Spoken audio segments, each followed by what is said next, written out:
Bueno, qué excelente introducción para mi mensaje. Los invito a abrir la palabra del Señor en la epístola del apóstol San Pedro, segunda epístola de San Pedro, capítulo 1, versículo 19.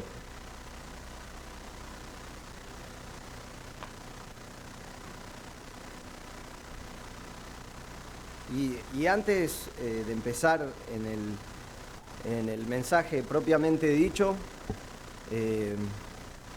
quería mencionar un poco cuáles eran las circunstancias en ese momento cuando Pedro estaba escribiendo esta epístola. Bueno, creemos, en primer lugar, creemos que el apóstol Pedro está escribiendo esta segunda epístola a las mismas personas que le escribió la primera epístola. Esto lo vemos en el capítulo 3, versículo 1. Amados, esta es la segunda carta que les escribo, en las cuales, como recordatorio, despierto en ustedes el más sincero entendimiento. Entonces, creemos que él les estaba escribiendo a las mismas personas que le escribió la primera epístola. Y para saber a quién le escribió la primera epístola, vemos primera de Pedro, capítulo 1, versículo 1, él les escribe a los expatriados de la dispersión, en el Ponto, Galacia, Capadocia, Asia y Bitinia. Él les escribe a esas personas y les va a exhortar y animar de alguna manera, porque también vemos aquí en la epístola que herejías se estaban introduciendo, que falsas doctrinas, falsos maestros se estaban levantando en las iglesias de esas zonas. Vemos en el capítulo 2 que dice, versículo 1, pero se levantarán falsos profetas entre el pueblo, así como habrá también falsos maestros entre ustedes. Entonces él les está escribiendo a estas personas y en esta oportunidad los va a animar y les va a dar una fuerte enseñanza acerca de la palabra de Dios. Y también quería mencionar que el apóstol Pedro, él sabía que él no iba a ver la venida del Señor y también sabía que él no iba a ser arrebatado con la iglesia. Él sabía que iba a morir, el Señor le dijo que iba a morir, él estaba seguro de eso. Y esta epístola es lo que se conoce como el canto del cisne del apóstol San Pedro. Entonces vemos en el versículo 1, en el capítulo 1, versículo 14, él dice, sabiendo que mi separación del cuerpo terrenal es inminente. Él sabía que iba a morir, él sabía ya que ya estaba destinado para morir porque el Señor Jesús se lo había declarado. Él iba a morir, él no iba a ver la segunda venida del Señor. Entonces él les está escribiendo a ellos y está escribiendo lo que se conoce como el canto del cisne y les está diciendo que yo voy a morir, yo voy a partir, estoy a punto de partir. Vemos también algo similar en la segunda epístola de Timoteo, cuando Pablo le dice, yo estoy pronto a ser sacrificado. Y él también les habla acerca de la herejía y de un montón de cosas más que le dice a Timoteo que tenía que estar atento. Ahora bien, esta es una epístola que fue muy criticada. Esta es una epístola que no fue aceptada en principio, fue aceptada en el año 375 en el concilio de la Odisea y en el 392 en el concilio de Cartago. Fue una epístola que fue altamente criticada, se podría decir. Tuvo muchos críticos porque el lenguaje cambió un poco de primera de Pedro a segunda de Pedro. Creemos que primera de Pedro fue escrita por uno de sus amanuenses, que es una forma, una forma de decir un escritor o un secretario. Entonces creemos que la primera fue escrita por un amanuense y la segunda epístola de Pedro sí creemos que fue escrita directamente por el apóstol Pedro y obviamente muchos critican eso, que hay mucha diferencia en el escrito original.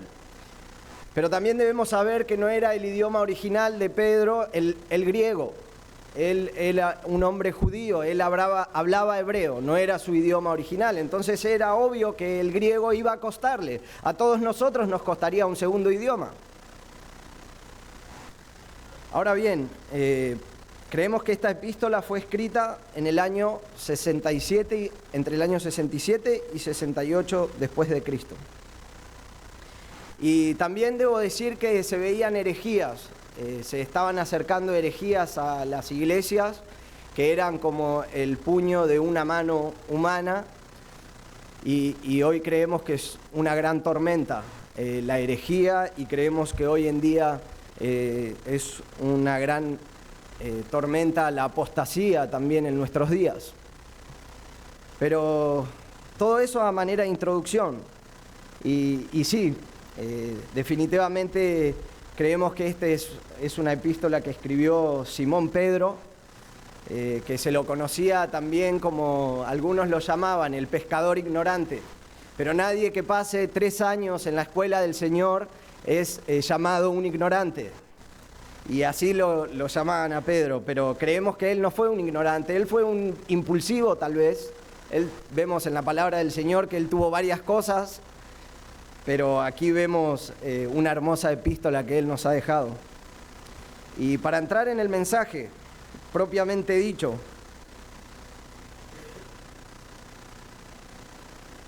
vamos a ver en la palabra de Dios y quiero preguntarles, ¿cuál es su seguridad más grande aquí en la tierra? ¿Cuál es la seguridad de ustedes? ¿Cuál es la seguridad de nosotros? ¿Cuál es la seguridad de todos nosotros como iglesia?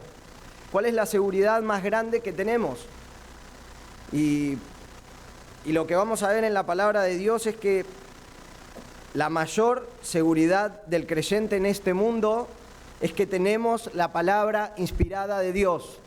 Esa es la mayor seguridad que tenemos en este mundo. Y vamos a ver 3 seguridades que tenemos de la palabra de Dios. Vamos a leer nuestro texto y luego vamos a orar. Segunda de Pedro, capítulo 1, versículo 19. Y así tenemos la palabra profética más segura, a las cuales ustedes hacen bien en prestar atención como una lámpara que brilla en el lugar oscuro hasta que el día despunte y el lucero de la mañana aparezca en sus corazones. Pero ante todo sepan esto, que ninguna profecía de la Escritura es de asunto de interpretación personal, pues ninguna profecía fue dada jamás por un acto de voluntad humana, sino que los hombres inspirados por el Espíritu Santo hablaron de parte de Dios. Oremos. Amado Señor, te damos muchas gracias, Padre, en esta mañana. Gracias que podemos venir delante de ti, Señor, por los méritos suficientes de Cristo en la cruz, hechos a nuestro favor, Señor. Te damos muchas gracias.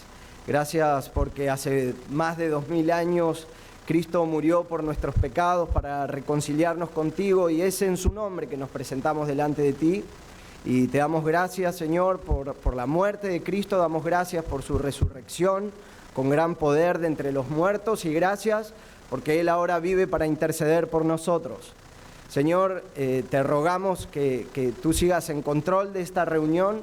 Damos gracias que pudimos alabarte con los himnos y ahora que podemos adorarte también por medio de tu palabra, Señor. Damos muchas gracias por eso. Pedimos tu ayuda, pido tu ayuda, Señor, para poder comunicar tu palabra de manera clara, que me concedes de tu gracia, en el nombre de Cristo Jesús. Amén. Bueno, nuestra primera seguridad es que tenemos la palabra más confiable y digna de prestarle atención. Vemos esto en el versículo 19. Y así tenemos la palabra profética más segura, a las cuales ustedes hacen bien en prestar atención como una antorcha, como una lámpara que brilla en el lugar oscuro hasta que el día despunte y el lucero de la mañana aparezca en vuestros corazones. Nuestro texto comienza diciendo que tenemos. La idea de la palabra es que tenemos algo que nos pertenece, tenemos algo en nuestra posesión, algo que tenemos guardado. Dice tenemos, no estamos con las manos vacías. Los creyentes de Ponto, de Galacia, de Capadocia, de Bitinia no estaban con las manos vacías, ellos tenían algo. Y el apóstol Pedro les escribe tenemos. Y tenían en posesión algo, ¿y qué es? Es la palabra profética más segura. Aquí para sus lectores originales se estaba refiriendo al Antiguo Testamento y algunas epístolas de Pablo, ya que estas ya estaban circulando. Vemos esto en 2 de Pedro 3, 15, 16, vemos que Pedro está poniendo las epístolas de Pablo a la misma altura que las escrituras del Antiguo Testamento, y está diciendo, hay algunos que ya las estaban torciendo. Entonces, él está diciendo, tenemos la palabra profética más segura. Y ahora, ¿por qué nuestro texto comienza diciendo esto? Bueno, podemos ver unos versículos antes que el apóstol Pedro está narrando algo. Él está narrando una experiencia que él tuvo. Entonces, vemos en el versículo 16, él está diciendo, porque cuando les dimos a conocer el poder y la venida de nuestro Señor Jesucristo, no seguimos fábulas ingeniosamente inventadas, sino que fuimos testigos oculares de su majestad. Pues cuando Él recibió honor y gloria de Dios Padre, la majestuosa gloria, le hizo esta declaración: este es mi Hijo amado, en quien me he complacido. Nosotros mismos hemos escuchado esta declaración hecha desde el cielo cuando estábamos en el Monte Santo. Él está relatando una experiencia que él tuvo junto con otros apóstoles. Vemos esto en Lucas 9, 28 al 36. El Señor Jesús separa a algunos de sus apóstoles, más específicamente a Pedro, Jacobo y Juan, y los lleva al monte a orar, y ellos estaban cansados, tenían sueño, y el Señor se fue a orar, y en ese momento sucede lo que conocemos como la transfiguración. Cristo se transfiguró en ese momento, Él mostró su gloria, Él mostró su majestad, Él mostró que era 100% Dios y Él mostró que era 100% hombre también. Él mostró su divinidad en el monte de la transfiguración. Vemos que también allí estaba Moisés, que estaba representando la ley, vemos a Elías, que estaban representando a los profetas, y también vemos los apóstoles que estaban representando la iglesia. Y Pedro está diciendo, yo tuve esta experiencia, yo estuve con Dios, con Jesús, yo vi que Él era Dios, tuve una experiencia fabulosa. Ahora lo que Pedro les está queriendo decir es, yo tuve esta experiencia maravillosa, pero quiero decirles algo a todos ustedes.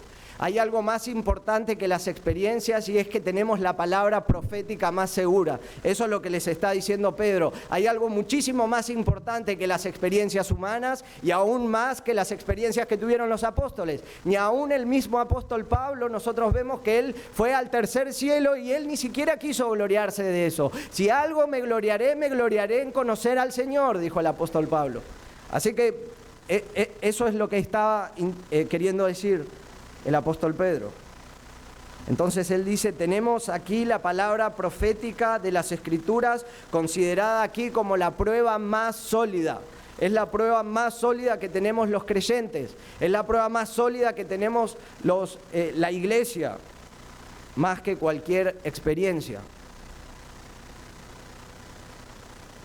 Las Escrituras son más completas, más permanentes y poseen más autoridad que la experiencia, aún que la experiencia de los apóstoles. Más concretamente, la palabra de Dios es la revelación más fidedigna de las enseñanzas sobre la persona de Cristo, su obra expiatoria, el arrebatamiento, la gran tribulación, el reino premilenial de Cristo. Ahora, un paréntesis a esto. Y quería mencionar que tenemos la palabra del Señor, y gracias a Dios por muchos libros, gracias a Dios por muchos eruditos que tenemos, por decirlo así, que escriben y que nos enseñan, y que podemos ver otros puntos de vista por leer otros libros, otros escritos, pero tenemos la palabra profética más segura. Si queremos saber algo del reino premilenial de Cristo, este es el mejor libro. Si queremos saber algo de la segunda venida de Cristo, la Biblia es el mejor libro. Es el mejor libro por el cual nosotros podemos aprender como creyentes. Y no es que estoy en contra de los libros, debemos leer. El gran predicador Spurgeon dijo, lee muchos libros, vive en la Biblia. Nosotros debemos vivir nuestras vidas en la Biblia.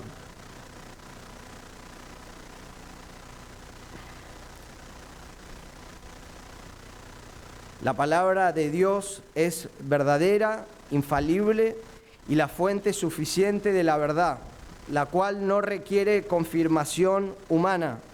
Vemos en Salmos 119, 160, dice así: la suma de tus palabras es verdad, y eterna cada una de tus justas ordenanzas. Juan 17, 17, santifícalos en tu verdad, tu palabra es la verdad. La palabra de Dios es la verdad. Y este versículo me encanta, Primera de Tesalonicenses 2:13. Pero también nosotros sin cesar damos gracias de cuando recibieron la palabra de Dios que oyeron de nosotros, la aceptaron, no como la palabra de los hombres, sino como lo que realmente es, la palabra de Dios, la cual también hace su obra en ustedes los que creen. Es la palabra del Señor obrando, es la palabra del Señor que tiene poder, y escuchado por el testimonio del pastor Self, que la palabra de Dios es la que obra poderosamente en las personas. Ahora, ¿cuál es el comportamiento que debemos tener como creyentes frente a la palabra confiable y correcta de Dios? ¿Cuál es el comportamiento que debemos tener en este mundo? Bueno, aquí el apóstol Pedro les escribe a sus lectores originales.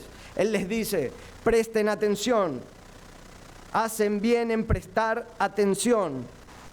¿Sabían ustedes, hermanos y amigos, sabían ustedes que hubo un rey que fue destituido de su trono por no haber prestado atención a la palabra de Dios?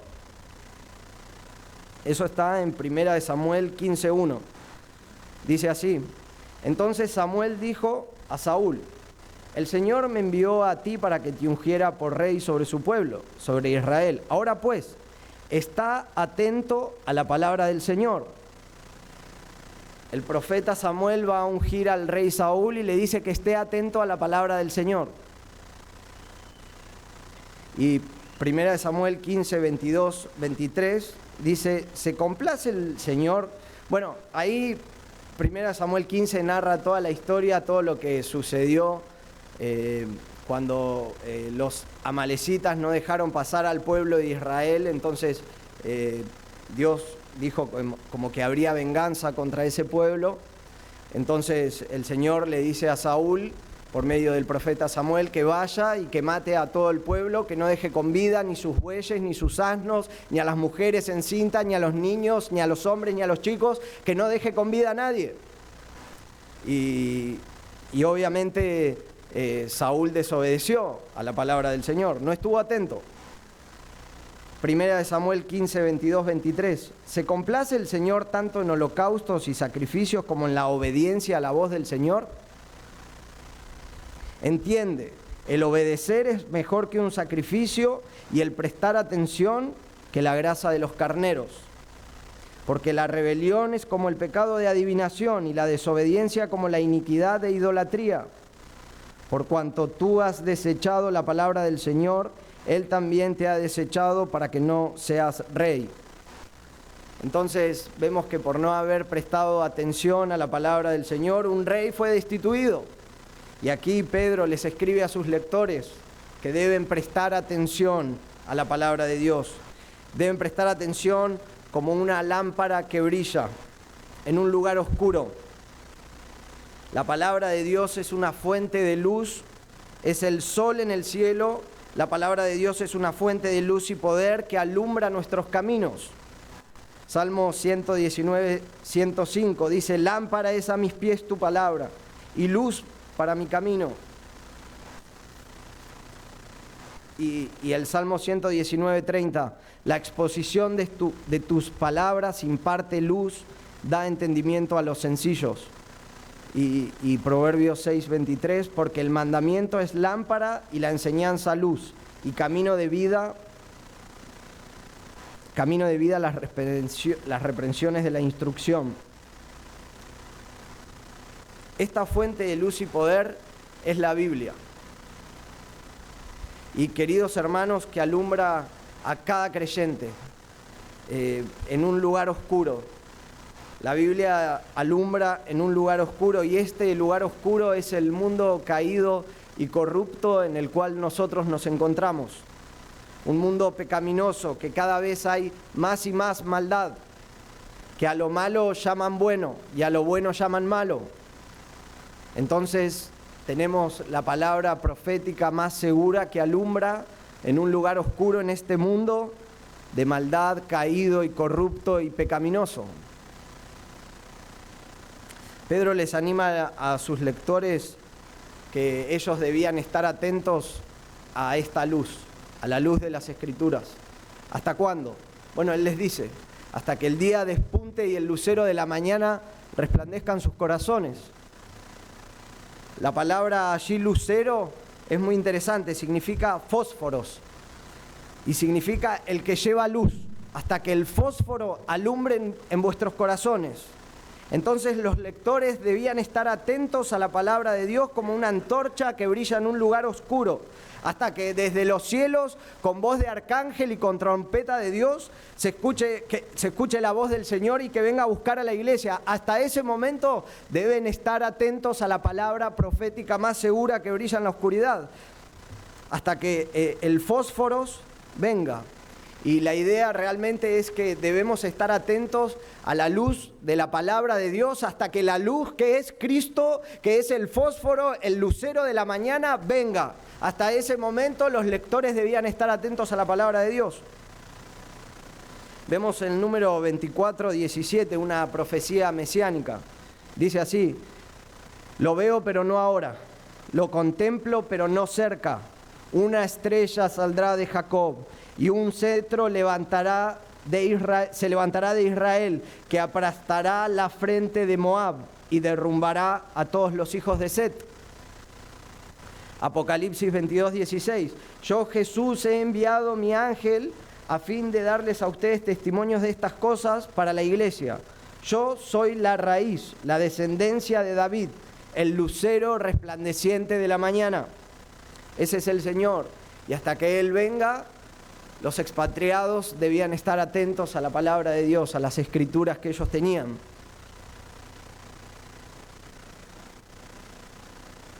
Ahora,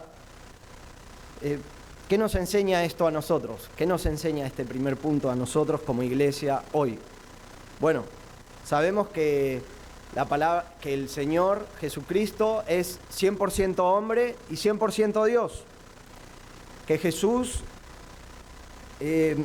tal vez no lo entendemos del todo. No entendemos del todo que Jesús sea 100% Dios y 100% hombre. Al menos yo no lo entiendo del todo.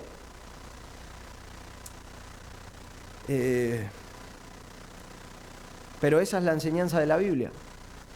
Tenemos en la Biblia la enseñanza que Dios es 100% hombre, que Jesús es 100% hombre y 100% Dios. Ahora, quiero decirte esto. La Biblia es el libro de Dios. Y la Biblia es el libro 100% de Dios y es el libro 100% de los hombres. Y como iglesia nosotros debemos estar siempre atentos a la palabra de Dios para perdurar por 39 años más o mucho tiempo más hasta que Cristo venga.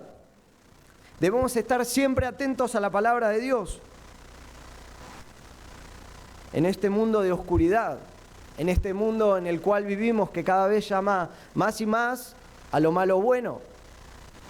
Más que nunca debemos estar atentos a la palabra de Dios para que la iglesia perdure, para que las familias perduren. Debemos estar atentos a las Escrituras. Y le pregunto también a los jóvenes si aman la palabra del Señor, si aman estudiar la palabra de Dios, si aman leer las Escrituras, si aman aprender más y más del Señor y si están atentos mirando la palabra del Señor siempre. Que el Señor nos ayude con eso. Y es bueno tal vez animarnos a leer la palabra de Dios en el año, la Biblia en el año. Hay muchas aplicaciones con las que se puede hacer eso y es una gran bendición leer la Biblia en el año. Y es la manera que también nosotros tenemos de conocer al Señor, porque el Señor se revela por las Escrituras. En mi caso, este año, para la gloria de Dios, voy a leer la Biblia 2 veces en el año, por la gracia de Dios, y es una bendición. Es difícil, a veces cuesta permanecer estando leyendo la palabra día a día, escudriñando. Es difícil, requiere disciplina, a veces cuando uno no quiere hacerlo, pero vale la pena que lo hagamos. Debemos meditar en la palabra del Señor y debemos estar atentos a la palabra del Señor.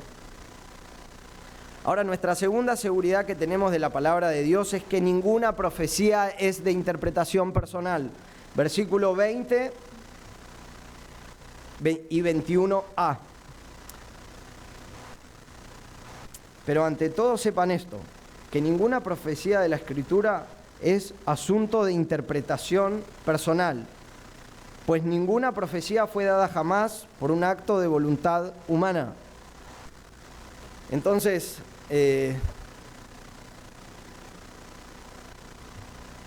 esto es re difícil este versículo, ¿no? Nunca lo entendí.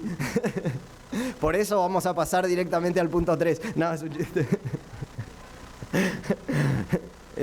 No, pero es un versículo re difícil, porque ¿qué está diciendo? ¿Qué nos está queriendo decir el Señor acá? Bueno, ninguna profecía es nuestra seguridad y debemos entender esto, que ninguna profecía de las Escrituras es de interpretación personal. Y enseguida lo vamos a entender. Ahora comienza diciendo esto, pero ante todo sepan. Nos dice, pero ante todo sepan esto, les dice. Y la palabra allí en griego es ginosko, una palabra muy conocida, quizás la hemos escuchado, ginosko. Y lo que quiere decir esto es que denota tener conocimiento, entender, comprender.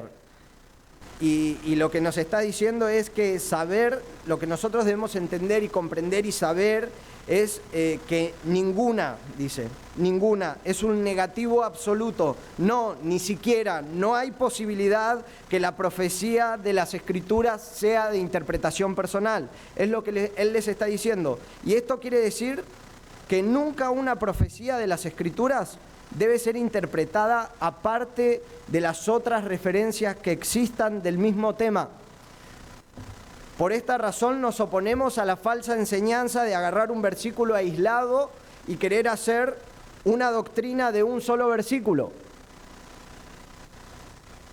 Aún tenemos este principio en la hermenéutica, que cada pasaje oscuro debe interpretarse a la luz de otro pasaje claro. Ese es un principio que hay en hermenéutica, y cada pasaje de la Biblia, cada doctrina de la Biblia, nunca puede estar apoyada solamente en un solo versículo. Es más, las doctrinas de la palabra de Dios siempre van a estar apoyadas de 2 versículos o 3 versículos, y creemos que hasta de un capítulo entero. Porque es así, se ve en las doctrinas de la palabra del Señor, se ven hasta capítulos enteros de las doctrinas. Ahora, querer sacar un versículo y hacer una doctrina con un versículo es como el actor de un circo que está en un monociclo, que es una bicicleta que tiene una sola rueda haciendo equilibrio en una soga a gran altura, y cuando pierda el equilibrio se va a caer y grande será su ruina, ¿no? Así que jamás sea esa nuestra intención, agarrar un versículo e interpretarlo aislado de todas las otras referencias de las Escrituras. Ahora también debemos entender que el Señor es el que nos confirma su palabra. Por ejemplo, Juan 14:26 nos dice: pero el Consolador, el Espíritu Santo, a quien el Padre enviará en mi nombre, Él les enseñará todas las cosas y les recordará todo lo que he dicho. La idea entonces es que toda la Escritura y su significado, y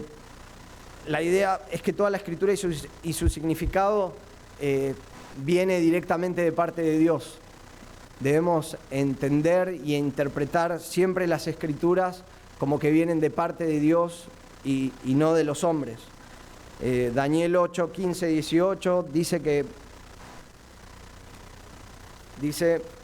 y sucedió que después que yo, Daniel, había visto la visión y trataba de comprenderla, él estaba tratando de comprender una visión y no podía. Entonces vi de pie ante mí a uno con una apariencia de hombre y oí una voz de hombre entre los márgenes del río Ulai que gritaba: Gabriel, explícale a este la visión. Tuvo que ser explicada la visión por el ángel Gabriel en ese momento, porque Daniel no podía entenderla. Entonces, no podemos entender o querer interpretar las Escrituras aislados del Señor y muchos menos aislados de su palabra.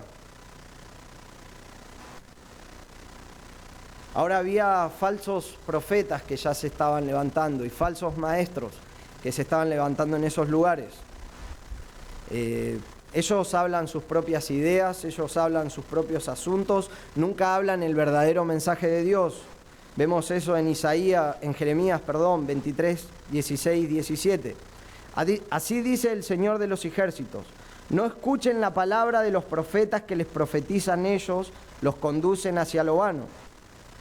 Les cuentan las visiones de su propia fantasía, no de la boca del Señor. Dicen de continuo: a los que me desprecian, el Señor ha dicho, tendrán paz. Y a todo el que anda en la terquedad de su corazón, dice, no vendrá calamidad sobre nosotros. Eso estaban diciendo los falsos profetas en el tiempo de Jeremías.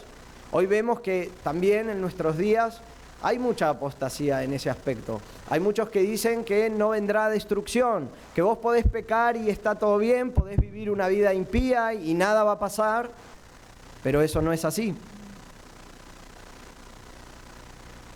Ahora, nunca es de interpretación humana, nunca es de interpretación, la profecía de las Escrituras nunca es de interpretación personal, porque ninguna profecía fue dada jamás por un acto de voluntad humana. Realmente lo que quiere decir es que el profeta Jeremías o Isaías no es que ellos se sentaron a pensar y dijeron, bueno, voy a escribir un libro, lo voy a llevar a la editorial y lo voy a poner en venta para ganar dinero. No fue así. Realmente ellos no hicieron así. Fue el Señor quien les inspiró las Escrituras, quien los movió a escribir. No lo hicieron de esa manera. La creación de los libros bíblicos no se debe a la iniciativa humana.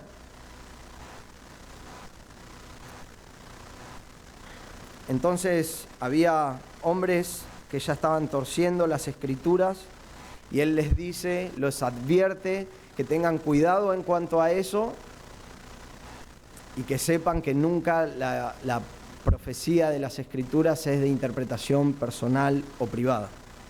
Ahora, ¿qué nos enseña esto a nosotros? Bueno, voy a contar una historia que escuché, que me pareció muy buena. Un pastor misionero, se acerca un hombre a hablarle, un miembro de la iglesia, y le dice, bueno, pastor, quisiera hablar con usted porque tengo algo importante que decirle. Y el pastor accede a que puedan tener una reunión, lo invita a su oficina, muy amablemente, y le dice, bueno, a ver, contame qué es lo que querés decirme. Y esta persona le dice, bueno, pastor, sabe que estaba leyendo la palabra del Señor y en la noche tuve un sueño. Y el Señor me dijo en el sueño que este versículo significa esto, pastor.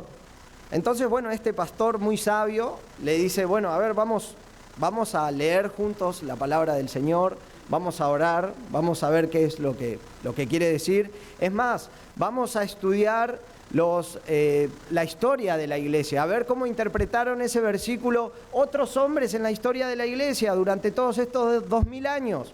Vamos a ver qué dijeron ellos también. Entonces, bueno, después de que hicieron todo eso, agarra y le dice, bueno, mira, realmente estás equivocado, el sueño que vos tuviste no está bien, no quiere decir eso la palabra de Dios. Y esta persona le dice, bueno, a mí no me importa lo que vos me digas, el Señor a mí me habló en un sueño y para mí es lo que me dijo el Señor. Y se levantó y se fue.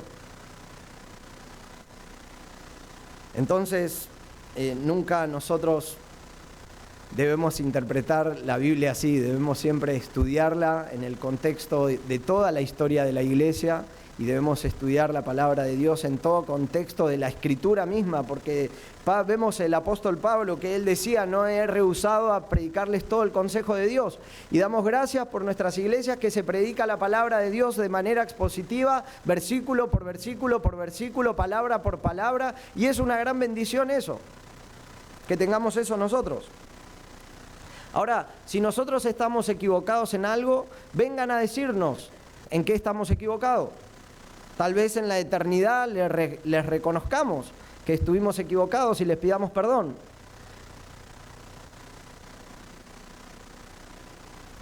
Ahora bien, nuestra tercera seguridad de la palabra de Dios.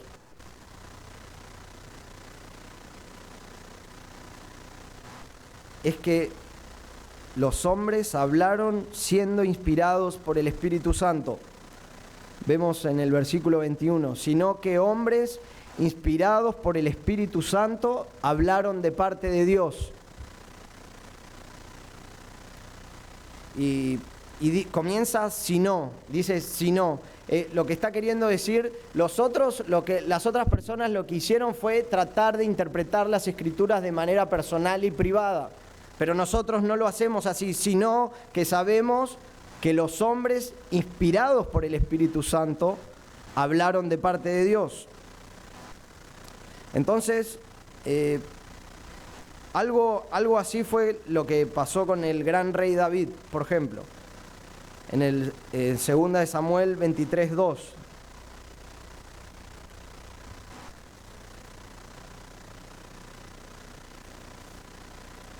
Segunda de Samuel 23:2. El Espíritu del Señor habló por mí y su palabra estuvo en mi lengua. De la misma manera, los apóstoles escribieron, los profetas escribieron, Moisés escribió el Pentateuco. De la misma manera, ellos escribieron, y aquí David dice, el Espíritu del Señor habló por mí y su palabra estuvo en mi lengua. Él habló la palabra de Dios. Y aquí nos dice la palabra de hombres. Y Dios usó a hombres como amanuenses. La palabra hombres es andropos.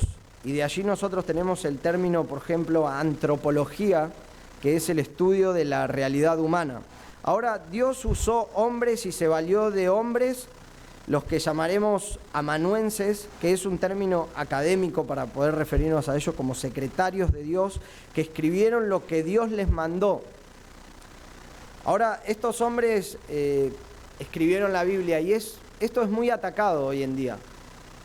No sé si a ustedes les pasó, cuando están hablando de la palabra del Señor, lo primero que dicen es, bueno, pero la Biblia la escribieron hombres.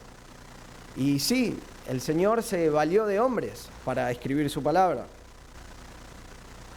Y al margen de eso, también en nuestros días, al margen de la inspiración de las Escrituras, en nuestros días, el Señor sigue usando a hombres y a mujeres para que nos ministremos los unos a los otros.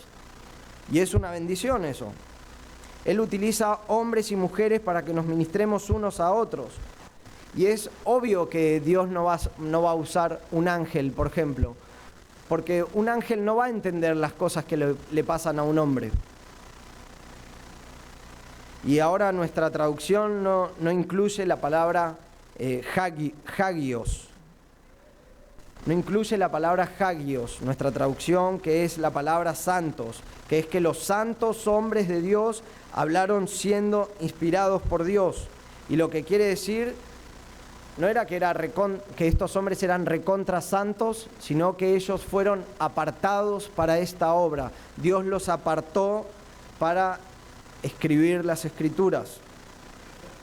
Ahora, bueno, ¿de qué manera podemos ser santos nosotros? Hoy también. Nosotros sabemos que ninguno de nosotros es santo, ninguno nace así, nacemos todos pecadores, separados de la gloria de Dios. Romanos 3:23 nos dice que nacimos separados de la gloria de Dios, destituidos de la gloria de Dios, separados de la comunión por completo con Dios. No podemos estar en comunión con Dios porque Dios es santo y nosotros somos pecadores. Pero Dios proveyó un camino, el camino nuevo y vivo por medio de Cristo, para que nosotros podamos acercarnos a Él por medio de la fe en el Señor Jesucristo. Él dice que nos manda a todos los hombres que se arrepientan de sus pecados y que pongan la fe en el Evangelio. Y el Evangelio justamente es eso, es la buena noticia. Es una buena noticia que Cristo vino a morir por pecadores hace más de 2000 años atrás. Y nosotros debemos arrepentirnos de nuestros pecados y poner nuestra fe en el Señor Jesucristo. Y de esa manera el Señor nos da la vida eterna, nos adopta como sus hijos, pero también nos dice que somos santos. Somos santos por medio de la obra de Cristo. Y si somos santos por medio de la obra de Cristo, fuimos separados para una obra especial, para la obra especial de Dios. Y sigue diciendo nuestro texto la expresión siendo inspirados. Sigue diciendo siendo inspirados, hombres siendo inspirados por el Espíritu Santo. Esto mismo se utiliza en Hechos para referirse a una embarcación impulsada por el viento. Hechos 27:15. Y siendo azotada la nave y no pudiendo hacer frente al viento, nos abandonamos a él y nos dejamos llevar a la deriva. Después, y versículo 17, después que lo alzaron, usaron amarras para sujetar la nave, temiendo encallar en los barcos de Sirte, y echaron el ancla flotante y se abandonaron a la deriva. La idea es que el viento sopló en las velas de estos barcos y los movía como un velero en el mar. Cuando se levanta el viento, izan las velas, las grandes velas, se llenan de viento y se empiezan a mover el barco. Y la idea es la misma. La idea es que el Espíritu Santo movilizó a estos hombres, los impulsó a estos hombres constantemente para que escribieran las Escrituras. Como el viento mueve un barco por medio de soplar en sus velas, digamos. No sé si vieron alguna vez alguna regata en el río, cómo van todos los veleritos impulsados por el viento. Ahora hay que ser muy rico para tener un barco de un velero de esos. Y cuando salen estas personas al mar, buscan el viento y a veces velas extras para hacer navegar más rápido el barco. En este pasaje de las Escrituras, estos hombres fueron separados para esto y el Espíritu Santo quien los mueve, el Espíritu Santo es quien los mueve. Y esta declaración la hace Pedro antes de morir. Él dice que las Escrituras fueron inspiradas por Dios.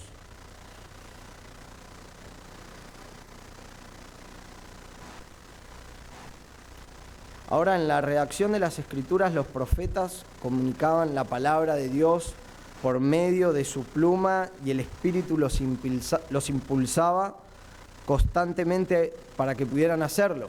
Y el resultado final de este proceso es lo escrito, es plenamente la palabra de los autores humanos en su lenguaje, estilo y perspectivas personales, pero bajo la directa supervisión de Dios, por su Espíritu, plasmando en las páginas de las Escrituras las propias palabras de Dios. El producto final es los 66 libros que nosotros tenemos hoy, de Génesis a Apocalipsis. Y uno de los textos más importantes que tenemos acerca de la inspiración es también lo que escribió el apóstol Pablo en 2 de Timoteo 3:16. Toda la Escritura es inspirada por Dios y es útil para instruir, para redarguir, y para que el hombre de Dios sea enteramente preparado para toda buena obra. Lo que nos está diciendo el apóstol es que tanto los escritos veterotestamentarios como los neotestamentarios son la palabra de Dios, son la palabra inspirada de Dios. Ahora, qué gran bendición y qué gran seguridad que tenemos nosotros, que podemos confiar en la Biblia. Podemos confiar en la Biblia porque es un libro que fue inspirado por Dios. No, tuvo la intervención del hombre, pero como vimos, estos hombres fueron inspirados por Dios. Y vemos también cómo la palabra de Dios tiene poder. Vemos cómo la palabra de Dios obra en personas, en los pecadores, trayéndolos al arrepentimiento, obrando salvación. Es la Biblia que Dios utiliza el medio que Dios utiliza para el avance de su reino. Es la palabra de Dios lo que el Señor utiliza. Ahora, en ese tiempo había apostasía, falsos maestros, herejías, torcían las Escrituras, y lo mismo que está sucediendo en nuestros días. Entonces, más que nunca en nuestros días debemos velar en estas cosas y debemos saber que tenemos esta seguridad. La seguridad más fuerte que tiene el creyente hoy en día es que no tenemos la palabra de Dios en este mundo y la palabra de Dios es una luz que alumbra a todos nosotros. Es la palabra más digna, la palabra más confiable a la cual debemos prestarle atención. También debemos recordar que nunca la profecía es de interpretación privada. Nunca debemos interpretarla nosotros así, ni nunca debemos dejar que la profecía se interprete de esa manera. Y también podemos estar seguros de que la Biblia fue inspirada por Dios. Ahora, para finalizar, quería decir que volver al versículo 19, que dice que hasta que el lucero de la mañana resplandezca en nuestros corazones. Y eso es una realidad que también vemos en la palabra de Dios, que Cristo va a venir a buscar a su iglesia. Y te pregunto, ¿qué va a pasar contigo en ese momento? ¿Qué va a pasar contigo cuando Cristo venga? ¿Estás listo si Cristo viene hoy mismo?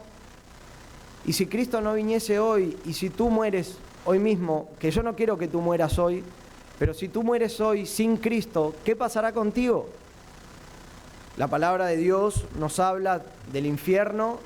La Biblia dice que nosotros estamos separados de Dios, bajo la ira de Dios, y la ira de Dios es el infierno por toda la eternidad, donde el gusano nunca muere, donde la llama nunca se apaga. Eso es la ira de Dios. Muchos piensan que en el infierno está Satanás y está todo bien y la van a pasar bien allí. Pero realmente el infierno es el infierno porque Dios está en el infierno y es la ira de Dios. El lago de fuego y azufre que arde por toda la eternidad. Ahora Dios hizo algo para que nosotros no vayamos ahí. Y es que Dios envió a su propio Hijo a morir por nuestros pecados. Hace más de 2000 años.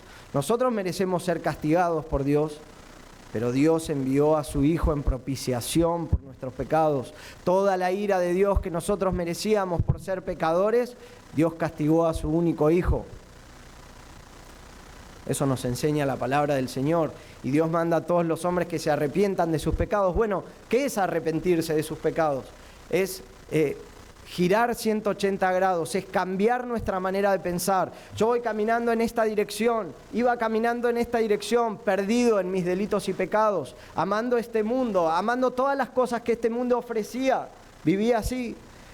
Y escuché el mensaje del Evangelio. Cristo vino a morir por un pecador tan vil como yo. Nosotros sabemos que Dios nos va a juzgar por sus 10 mandamientos. Y siempre digo que de 10 mandamientos quebré 11.